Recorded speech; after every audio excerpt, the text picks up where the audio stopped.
নমস্কার, আপনারা দেখছেন হেলথ কেয়ার নাও আর আমি আপনাদের সঙ্গে নিমাই পান্ডা। আমার সঙ্গে রয়েছেন বিশিষ্ট গাইনোকোলজিস্ট বা স্ত্রী রোগ বিশেষজ্ঞ শিল্পীদা বন্দ্যোপাধ্যায়। আমরা সরাসরি চলে যাবো শিল্পীদা ম্যাডামের কাছে, ডক্টর ব্যানার্জির কাছে। যে আজকের বিষয় সেটা হচ্ছে খুব কমন, খুব সবাই এতে প্রায় ভোগেন, অনিয়মিত ঋতুস্রাব। এই অনিয়মিত ঋতুস্রাব কেন হয়? অনিয়মিত ঋতুস্রাবটা কি? প্রথম প্রশ্নই হচ্ছে, অনিয়মিত ঋতুস্রাব কখন বলা হয়, কি এটা? নমস্কার, সকলকে শুভেচ্ছা জানিয়ে আজকের অনুষ্ঠান শুরু করছি। অনিয়মিত পিরিয়ডস বা অনিয়মিত ঋতুস্রাব এমন একটি সমস্যা যার জন্য অনেক সময় আমরা দেখি বাচ্চা থেকে বয়স্ক মানুষেরা আমাদের চেম্বারে আসেন। বাচ্চা হলে ইউজুয়ালি তাদের সঙ্গে তাদের মা বা বাবা বা পরিবারের কেউ খুব উদগ্রীব হয়ে আসেন যে আমার মেয়ের ঋতুস্রাব শুরু হয়েছে, শুরু হয়ে হঠাৎ বন্ধ হয়ে গেছে, অথবা একবারই ঋতুস্রাব হয়েছে, তারপর থেকে আর হচ্ছে না।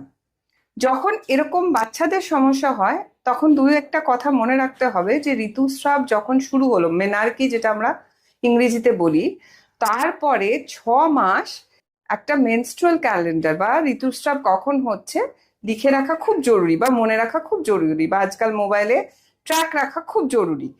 প্রথম 6 মাস অনেক সময় অনিয়মিত ঋতুস্রাব হতে পারে, বা একবার ঋতুস্রাব হয়ে বন্ধ হয়ে যেতে পারে, সেটা অ্যাবসলিউটলি নর্মাল হতে পারে। কিন্তু 6 মাস পরেও যদি খুব ইরেগুলার হয়, অনিয়মিত হয়, তখন আমাদের কিছু কিছু বেসিক টেস্ট করে নিতে হয়। ঋতুস্রাব আমরা জানতাম যে 10 থেকে 16 বছর বয়সে শুরু হয়। এখন সেই বয়সটা একটু এগিয়ে গেছে, আমরা দেখি 9 থেকে 15 বছর বয়সেও ঋতুস্রাব শুরু হয়ে যায়। অবভিয়াসলি যখন এত তাড়াতাড়ি হচ্ছে, তখন বাচ্চাকে তার ব্যাপারে, হাইজিন ব্যাপারে, বাচ্চাকে তার নিয়মের ব্যাপারে বাড়ির বড়দের বা মাদেরকেই জানাতে হয়। মারা কখন উদগ্রীব হবেন? যখন দেখছেন যে 6 মাস পরেও মাসিকটা স্টেবিলাইজড হচ্ছে না, ডেটস 21 থেকে 35 দিনের মাথায় হচ্ছে না, আইদার 21 দিনের আগে হয়ে যাচ্ছে বা 35 দিনের পরে হয়ে যাচ্ছে, তখন অতি অবশ্যই নিকটবর্তী একজন গাইনোকোলজিস্টের সঙ্গে পরামর্শ করা উচিত। কিছুই না, সিম্পলি আমরা হয়তো বেসিক একটা আল্ট্রাসাউন্ড, একটা থাইরয়েড টেস্ট, হরমোনাল টেস্ট করাতে দিলাম, বা একটা সিম্পল হিমোগ্লোবিন করাতে দিলাম। মানে কমনেস্ট কজ অফ অনিয়মিত পিরিয়ডস আমাদের দেশে হচ্ছে অ্যানিমিয়া, থাইরয়েড ডিজিজ। কখনো কখনো একটু বেশি বয়স্ক মেয়ে এলে আমরা বলি যে polycystic ovarian syndrome, endometriosis, pelvic infection, এই ধরনের ডিজিজও হতে পারে। ডক্টর ব্যানার্জি, একটা বিষয় সবাই জানতে চায়, যে এই পিরিয়ডস বা ঋতুস্রাব হয় এটা কেন, কেন হয়? আচ্ছা, যখনই একটা বয়স প্রাপ্ত করেন একজন মহিলা, তখনই আমাদের দুটি হরমোন শরীরে কাজ করে, একটা ইস্ট্রোজেন, একটা প্রোজেস্টেরন। তাহলে প্রত্যেক মাসে মাসে ডিম্বাশয় থেকে একটা করে ফলিকল ম্যাচিওর করে, এবং সেটাতে যদি গর্ভাবস্থা না হয় তাহলে সেটা রাপচার করে স্রাবের মতো করে, আমরা বলি weeping of the endometrium, expel করে। এবার প্রথম 14 দিন আমাদের মধ্যে ইস্ট্রোজেন হরমোনটা এই এন্ডোমেট্রিয়ামটাকে বিল্ড করে, আর সহজভাবে বলি নেক্সট 14 দিন প্রোজেস্টেরন হরমোন এই এন্ডোমেট্রিয়ামটাকে শেড করতে সাহায্য করে। যখনই এটার একটা গোলযোগ হয়ে যায়, তখনই অনিয়মিত পিরিয়ডস হয়। কিন্তু কখনো কখনো দেখা যায় কোনো জন্মগত গত ত্রুটি, বা আমাদের যে ঋতুস্রাবের পথটা, সেটাতে যোনিপথে যদি কোনো সমস্যা থাকে, তাহলেও ঋতুস্রাব নিয়ে একটা অনিয়ম থাকে। আর একটু ধরো বেশি বয়স্ক, যেমন 30-35 বছরের ভদ্র মহিলারা, এখন একটু আগেও দেখছি আমরা 28-29 বছরের মহিলাদের মধ্যেও কিছু কিছু ওভেরিয়ান টিউমার, কিছু কিছু ইউটেরাইন টিউমার, তার কারণেও অনিয়মিত ঋতুস্রাব হয়। যখন ইউট্রাস কন্ট্রাক্ট করতে পারে না, কোনো টিউমার থাকে ইউট্রাসের ভেতরে, তখন তার আইদার বেশি ব্লিডিং হয়, বেশি দিন হয়, বা অনিয়মিত হয়। এই যে অনিয়মিত ঋতুস্রাব, এর ফলে যদি একজন মানুষের, একজন মহিলার অনিয়মিত ঋতুস্রাব দীর্ঘদিন ধরে চলতে থাকে, তাহলে তার শরীরে কি কি ক্ষতি হতে পারে? প্রথমত তার অ্যানিমিয়া হবে যদি বেশি দিন ধরে ব্লিডিং হয়।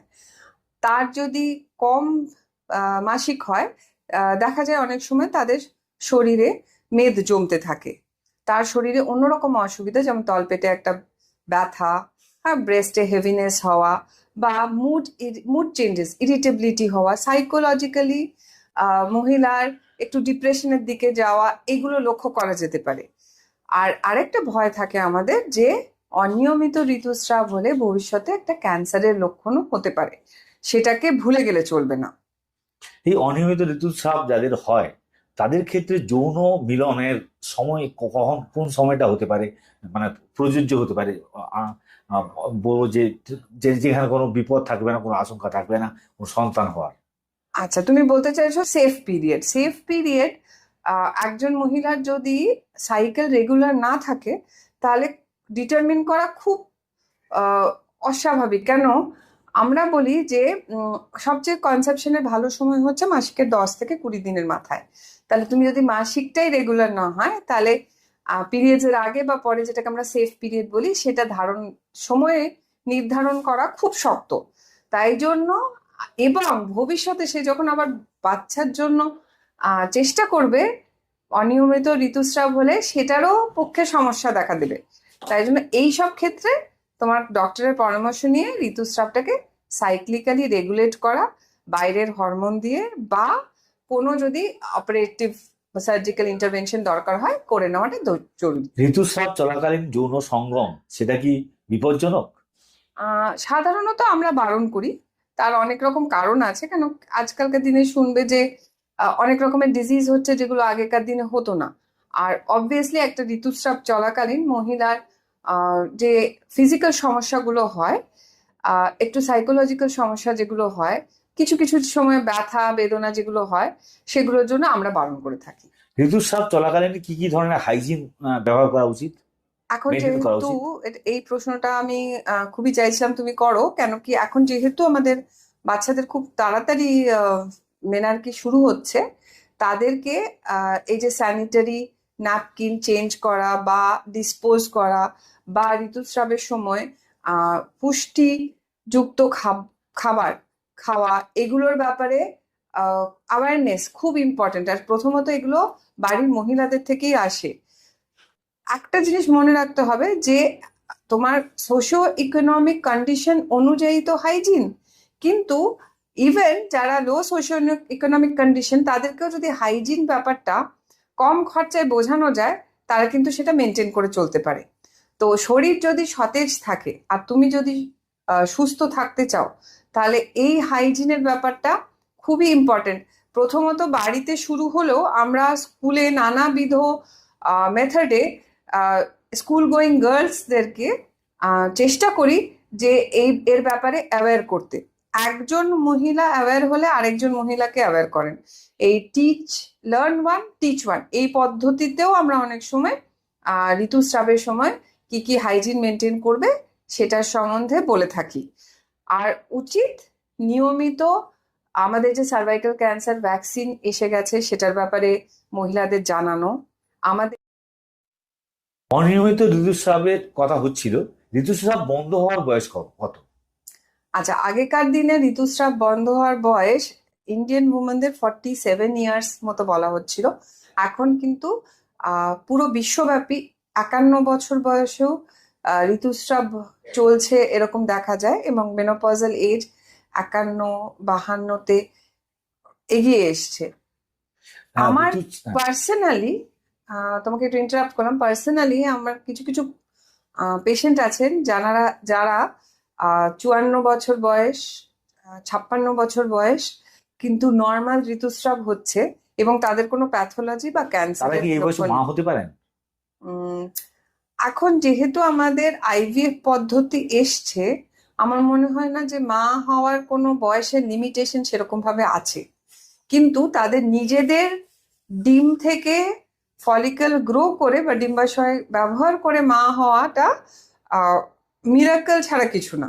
কেন কি সবাই জানি আমরা যে আমাদের ইন ইউট্রো ফলিকলস গুলো লিমিটেড থাকে, বাট হয়তো কিছুদিন অপেক্ষা করলে সেটারও সমাধান হবে।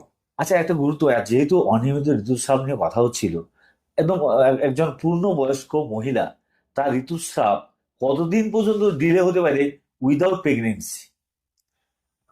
সেটার কিন্তু কোনো লিমিটেশন নেই। আমাদের কাছে পেশেন্ট আসে কোনো কোনো ডিজিজ আছে যার জন্য হয়তো 2-3 বছরও পিরিয়ডস হয়নি, সেটার কোনো লিমিটেশন নেই। অনিয়মিত ঋতুস্রাবের কথা হচ্ছিল, ঋতুস্রাব বন্ধ হওয়ার বয়স কত? আচ্ছা, আগেকার দিনে ঋতুস্রাব বন্ধ হওয়ার বয়স ইন্ডিয়ান উমেনদের 47 ইয়ার্স মতো বলা হচ্ছিল। এখন কিন্তু পুরো বিশ্বব্যাপী 51 বছর বয়সেও ঋতুস্রাব চলছে এরকম দেখা যায়, এবং মেনোপজাল এজ 51-52-তে এগিয়ে এসছে।